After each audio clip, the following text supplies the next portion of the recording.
আজকে ভিডিওতে আমরা ষষ্ঠ শ্রেণীর তৃতীয় পর্যায়ক্রমিক মূল্যায়নের বাংলার ৯ নম্বর স্কুলের প্রশ্নের উত্তরগুলো আলোচনা করব। একের এক। নিশীথ রাতে জ্যোৎস্নাধারা চাঁদ হতে যায় ঝরে। জ্যোৎস্নাধারা যেখানে ঝরে যায় সেই স্থানটি হলো মধুমতির চরে। একের দুই। আগে সময় পায়নি মায়ের অসুখ, কথাটি বলল নিতাই। একের তিন। তোমার পাঠ্য ধরাতল কবিতায় কবি দুঃখ এবং সুখ শব্দ দুটিকে যে সম্পর্কের বন্ধনে সদৃশ দেখিয়েছেন সেটি হলো ভাই বোন। একের চার। ভগৎ সিং রাত্রিবাস করেছিলেন দক্ষিণ কলকাতার মেসে। একের পাঁচ। হাবুর বিপদ গল্পে সুধীরবাবু ক্লাস নিতেন বাংলা। একের ছয়। ননিদা ননিটিক্স প্রয়োগ করার ফলে রূপালী সংঘ আর সিসিএইচ এর সঙ্গে খেলেনি 11 বছর। একের সাত। কিশোর বিজ্ঞানী কুড়িয়ে তোলে নকশা আঁকা ঝিনুক। একের আট। যুদ্ধ করিল প্রতাপাদিত্য। একের নয়। মোক্ষদ্বার মুক্ত করতে যিনি উদয় হলেন তিনি হলেন বুদ্ধ আত্মা। একের দশ। রোম অলিম্পিকে 100 মিটার সোনা পেতে পারত যে সে হলো বিষ্টু।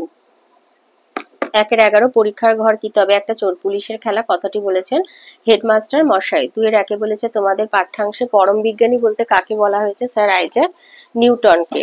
দুইয়ের দুই বলেছে মিস্টার প্যাট্রি কে ছিলেন?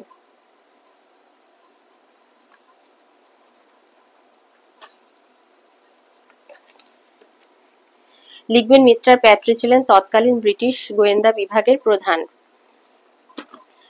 দুইয়ের তিন বলেছে লাহোর ষড়যন্ত্র মামলার আসামিদের কোন জেলে বদলি করা হয়েছিল? লাহোর ষড়যন্ত্র মামলার আসামিদের লাহোর সেন্ট্রাল জেলে বদলি করা হয়। দুইয়ের চারে বলেছে গান্ধার হতে জলধি শেষ পর্যন্ত যে অশোকের কীর্তি ছেয়েছিল তাকে তোমার দেশের জাতীয় পতাকায় কিভাবে সম্মান জানানো হয়েছে? অশোক চক্রের মাধ্যমে। আমাদের দেশের যে ত্রিরঙা যে পতাকা, তো মাঝখানে যে সাদা রং তার মাঝখানে অশোক চক্র থাকে, সেই অশোক চক্রের মাধ্যমে আমাদের অশোকের কীর্তিকে সম্মান জানানো হয়েছে। দুইয়ের পাঁচ। সুধীর বাবুর কপালে ভাঁজ কিসের চিহ্ন?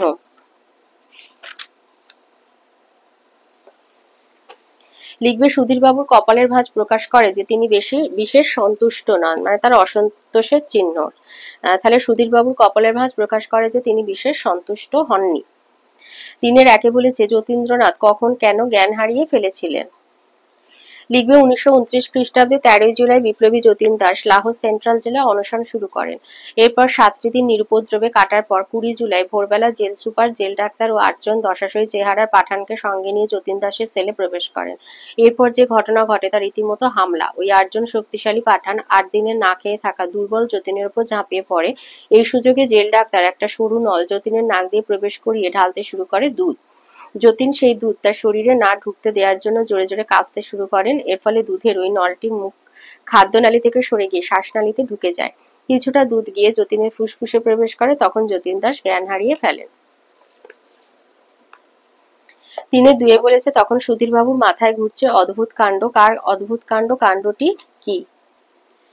হাবুর বিপদ গল্পে কেন্দ্রীয় চরিত্র কিশোর হাবুর অদ্ভুত কাণ্ডের কথায় প্রশ্নোক্ত অংশে বলা হয়েছে। কাণ্ডটি হলো কোনো রচনা না লিখে এনে কেবল বীজগণিতের খাতার উপর চোখ রেখে বানিয়ে বানিয়ে হাবু একটা গোটা রচনা বলে গিয়েছিল। এই অদ্ভুত কাণ্ডটি সম্পর্কে সুধীর বাবুর ভাবনা অতখানি রচনা স্রেফ বানিয়ে বানিয়ে বলে গেল, আর অমন সুন্দর করে। বলা বাহুল্য এই আশ্চর্য অদ্ভুত ঘটনার পরিপ্রেক্ষিতে তিনি হাবুকে পিঠ চাপড়ে সাবাস বলতে চেয়েছিলেন। তিনের তিন। সবার মুখ যখন ম্লান তখন ননিদার মুখে কোনো বিকার ছিল না কেন? এই উত্তরটা লিখবে যে রূপালী সংঘের বিরুদ্ধে ফিল্ডে নামার আগে থেকেই ননিদার একটা গেম প্ল্যান ছিল। তিনি নিশ্চিত জানতেন দৌড়বাজি করে বিষ্টু 5টা বাজিয়ে দেবে, ম্যাচও ড্র হবে। তাই সবার মুখ ম্লান থাকলেও ননিদার মুখে কোনো বিকার ছিল না। তিনের চারে বলেছে অর্ধজগৎ ভক্তিপ্রণত চরণে যার। অর্ধজগৎ বলতে কি বুঝিয়েছেন আর কার চরণে তা প্রণত হয়েছে? অর্ধজগৎ বলতে কবি কি বুঝিয়েছেন? অর্ধজগৎ বলতে কবি প্রায় অর্ধেক বিশ্বকে বুঝিয়েছেন। কার চরণে তা প্রণত হয়েছে? চীন, জাপান, তিব্বত, কোরিয়া, সিংহল প্রভৃতি বহু দেশে বৌদ্ধ ধর্ম মানুষের মনকে জয় করেছিল। অর্ধজগৎ বলতে উক্ত দেশগুলির সমষ্টিকেই কবি বুঝিয়েছেন, আর অর্ধজগৎ পরম করুণাময় ভগবান বুদ্ধের চরণে প্রণত হয়েছে। তিনের পাঁচ। হোথায় গিয়ে আজকে আমি কাটিয়ে দেবো বেলা। কে কোথায় কেন কাটিয়ে দেবে বেলা? এটা দিয়েছে সেথায় যেতে যে চায় বন্দে আলী মিয়ার কবিতা থেকে দিয়েছে। এই যে কোথায় গিয়ে আজকে আমি কাটিয়ে দেব বেলা। তো এটা আছে টোটাল হচ্ছে 2 মার্কের। তো কথক অর্থাৎ কবি মধুমতির চরে কাটিয়ে দেবে বেলা। কারণ সেখানে পাখির গান, নদীর জল, কাশফুল, প্রকৃতির সৌন্দর্য, শান্ত পরিবেশ এইসব দেখে তার মন মুগ্ধ হয়, তাই তিনি সেখানে গিয়ে আনন্দে বেলা কাটাতে চান। তাহলে কে কে হলো কবি, অর্থাৎ কথক অর্থাৎ কবি, আর কোথায় মধুমতির চরে বেলা কাটাতে চান আর কেন? কারণ এই উত্তরটা যে সেখানে পাখির গান, নদীর জল, কাশফুল, প্রকৃতির সৌন্দর্য, শান্ত পরিবেশ এইসব দেখে তার মন মুগ্ধ হয়, তাই তিনি সেখানে গিয়ে আনন্দে বেলা কাটাতে চান। 4-এর 1-এ বলেছে আমি যেন চলিয়াছি বাহিয়া তরণী। আমি কে? আমি অবশ্যই এখানে কবি রবীন্দ্রনাথ ঠাকুর। আর তরণী শব্দের অর্থ হচ্ছে নৌকা। আর এখানে যেন শব্দটি কেন ব্যবহার করা হয়েছে?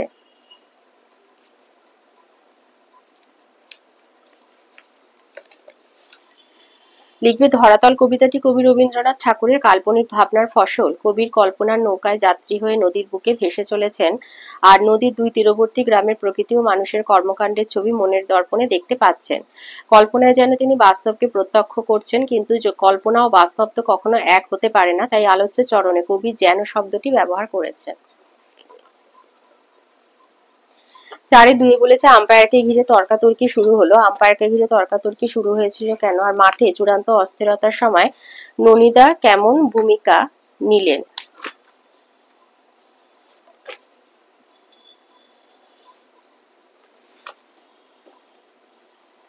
এই উত্তরটা লিখবে রূপালী সংঘের ব্যাটসম্যান খেলার জন্য তৈরি, কিন্তু সিসিএইচ এর বোলার বল ডেলিভারি না করে সারা মাঠ ঘুরছে, লাফাচ্ছে। এই অবস্থায় রূপলীর ব্যাটসম্যান জিজ্ঞাসা করে বোলার কি করছে? ননিদা বললে যে বল করতে আসছে। ব্যাটসম্যান জানতে চায় কখন এসে পৌঁছাবে। উত্তরে ননিদা বলে যে 5টার পরে। এইরকম অদ্ভুত পরিস্থিতির জন্যই আম্পায়ারকে ঘিরে তর্কাতর্কি শুরু হয়েছিল। ননিদা যেন এরকম পরিস্থিতির জন্য তৈরিই ছিলেন। তিনি চটপট পকেট থেকে ক্রিকেটের আইনের বই বের করে দেখিয়ে দেন যে বোলার কতটা দূর থেকে দৌড়ে এসে বল করবেন সেই বিষয়ে বইতে বা আইনে কিছু লেখা নেই, অর্থাৎ তিনি কৌশলে ম্যাচটিকে ড্রয়ের দিকে নিয়ে যান। 5-এ আসি। 5-এর 1-এ দিয়েছে হযবরল পাঠ্যে কোন শ্রেণীর মকদ্দমার কথা উল্লেখ করা হয়েছে? মানহানির মকদ্দমা। 5-এ 2 কচুপোড়া খাও বললে কে চটে যায়? মানুষ চটে যায়। এটা বই বা হযবরল বইয়ের 37 পাতাতে আছে। 5-এ 3-এ বলেছে যার মাথার ব্যারাম ছিল সে তার বাড়ির নাম কি দিয়েছিল? এটা হযবরল বইয়ের 41 পৃষ্ঠায় রয়েছে। বাড়ির নাম দিয়েছিল কিং কর্তব্য বিমূঢ়। তাহলে সে তার বাড়ির নাম দিয়েছিল কিং কর্তব্য বিমূঢ়। 5-এর 4 কে সবাইকে চুপ করতে বলে মকদ্দমা রায় দেবার কথা ঘোষণা করলো? পেঁচাটা 44 পাতায় আছে। 5-এর 5 বলেছে ন্যাড়ার কত মাস জেল, কত দিনের ফাঁসির হুকুম হয়েছিল? 3 মাস জেল আর 7 দিনের ফাঁসির হুকুম হয়েছিল। 45 পাতায় যে ন্যাড়া 3 মাস জেল আর 7 দিনের ফাঁসির হুকুম হয়েছিল। 6-তে একটা অনুচ্ছেদ দিয়ে প্রশ্ন দিয়েছে, তো অনুচ্ছেদটা আগে পড়ি। বলেছে বাড়িটা বরফে, ঢোকবার রাস্তা হামাগুড়ি দিয়ে, যেমন দক্ষিণ ভারতবর্ষে টোটাদের বাড়িতে দেখা যায়। একটা বরফের স্ল্যাবে দড়ি বাঁধা থাকে, ভেতরে ঢুকে দড়ি টেনে দিলে ঘরে আর কেউ ঢুকতে পারে না। স্ল্যাবের বাইরের দিকে একটা দড়ি আছে, সেটা টানলে দরজাটা খুলে যায়। বাড়িকে ইগলু বলে। ইগলু ওপর বরফের মাঝে একটু ফাঁক রাখা হয়েছে ভেন্টিলেশনের জন্য, তাছাড়া দরজা জানালা নেই। দিনের আলো হলে ভেতরটায় সব স্পষ্ট হয়ে ওঠে, আর অন্ধকারে ইগলুর ভেতর অন্ধকার দেখায়। মাছের তেলের আলো মিটমিটিয়ে জলে। ঘরে 4টে বাঙ্ক বা বার্থ আছে। বিছনা বলতে কয়েকটা শিলে চামড়া পাতা, শিলে চামড়া দুটো পিঠো পিঠিয়ে সেলাই করে স্লিপিং ব্যাগ করা হয়েছে। তার ভেতর ঢোকার সময় ঠান্ডা বেশি হলেও একটু পরেই গরম ও আরাম লাগে। ইগলু কথাটার মানে আশ্রয়, আর সত্যি সেটা তাই। তাহলে ইগলু কথার মানে হচ্ছে আশ্রয়। তাহলে 6-এর 1-এ বলেছে টোটাদের বাড়ি ভারতবর্ষের কোন অঞ্চলে দেখা যায়? ভারতবর্ষের দক্ষিণ অঞ্চলে। এই যে দক্ষিণ ভারতবর্ষে বলেছে, দক্ষিণ ভারতবর্ষে টোটাদের বাড়িতে দেখা যায়, তাহলে ভারতবর্ষের দক্ষিণ অঞ্চলে টোটাদের বাড়ি দেখা যায়। 6-এর 2-এ বলেছে ইগলুর ভেতর কিভাবে ঢুকতে হয়? হামাগুড়ি দিয়ে। 6-এর 3 অন্ধকার ইগলু, ভেতরে কিসের আলো জ্বলে? এই যে মাছের তেলের আলো মিটমিটে জ্বলে। তাহলে অন্ধকার ইগলুর ভেতরে মাছের তেলের আলো মিটমিটে জ্বলে। 6-এর 4-এ বলেছে ইগলুর ভেতর কি দিয়ে স্লিপিং ব্যাগ করা হয়েছে? শিলের চামড়া দুটো পিঠোপিঠি সেলাই করে স্লিপিং ব্যাগ করা হয়েছে। আর 6-এর 5-এ ইগলু কথার মানে হলো আশ্রয়। 7-এ আসি। 7-এর 1-এ দিয়েছে ধাতুর সঙ্গে শব্দ অংশ জুড়ে কি শব্দ তৈরি হয়? সাধিত শব্দ। এটা বইয়ের 10-এর পাতায় রয়েছে। 7-এর 2 বলেছে সিদ্ধ ধাতু কাকে বলে?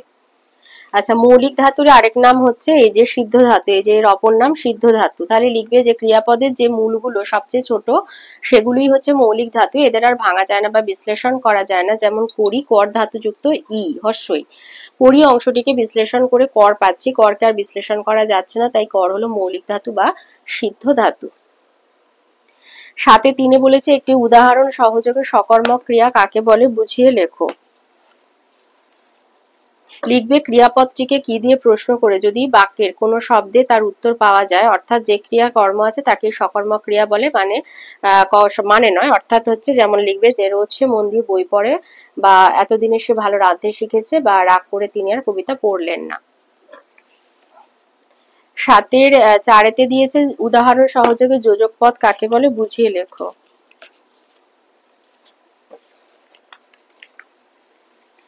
এইখান থেকে লিখবে যে একাধিক সরল বাক্যকে যে পদ বা পদগুলি দিয়ে জুড়ে একটি যৌগিক বাক্যে রূপান্তরিত করা যায় সেগুলিকে যোজক পদ বলা হয়ে থাকে। যেমন হচ্ছে কিছু যোজক পদ সংযোজনের কাজ করে, যেমন এবং, ও, আর, সুতরাং। বিয়োজন হচ্ছে কিন্তু, অথচ, অথবা, বা, নয়। আর বিকল্প বরং, তবু, তথাপি। তো এগুলো হচ্ছে যোজক পদ। 7-এ দিয়েছে দিনের বেলা বাবা অফিস গেলেও এখনো ফিরে আসেনি, বাক্যটিকে জটিল বাক্যে রূপান্তর করো। তো লিখবে যদিও দিনের বেলায় বাবা অফিসে গেছে তবে এখনো ফিরে আসেনি। 6-এ দিয়েছে এবারে আমের ফলন খারাপ নয়, অস্তার্থক মানে হ্যাঁ বাচক বাক্যে লিখতে হবে, এবারে আমের ফলন ভালো হয়েছে। 7 বলেছে ছেলেটা পড়ালেখায় ভালো কিন্তু আরো মনোযোগী হলে পরীক্ষায় প্রথম স্থান অধিকার করত। বাক্যটির কোন অংশের জন্য একে যৌগিক বাক্য বলবো, কিন্তু এই যোজক পদটির জন্য একে যৌগিক বাক্য বলবো। 7-8 দিয়েছে আদ্য প্রত্যয় কাকে বলে, এটা আছে বইয়ের 27 পাতায়।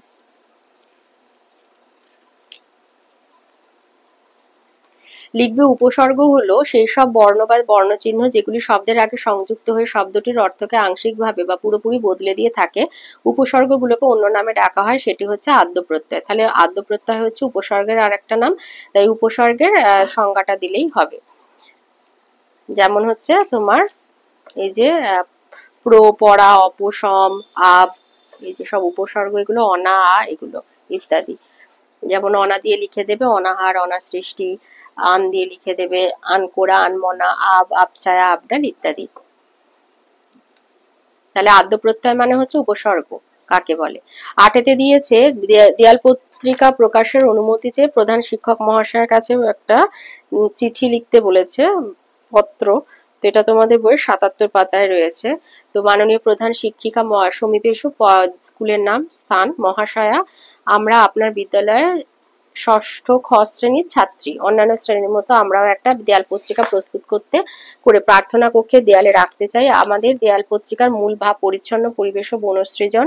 ছোট ছোট লেখা ও ছবির মধ্যে দিয়ে আমরা জানাতে চাই যে পরিষ্কার পরিচ্ছন্ন পরিবেশ সুস্থ শরীর ও দৃঢ় মানসিকতা গঠনে সহযোগিতা করে। দেশ বিদেশের সংবাদপত্রের টুকরো খবর কেটে লাগিয়ে আমরা সবাইকে সবুজ অরণ্যের প্রয়োজনীয়তা সম্বন্ধে সচেতন করতে চাই। আশা করি পরিকল্পনাটি রূপায়ণের ক্ষেত্রে আপনারা অনুমতি প্রদান করে আমাদের বাধিত করবেন। বিনয় বনতা, ষষ্ঠ শ্রেণী খ শ্রেণী ছাত্রীবৃন্দ।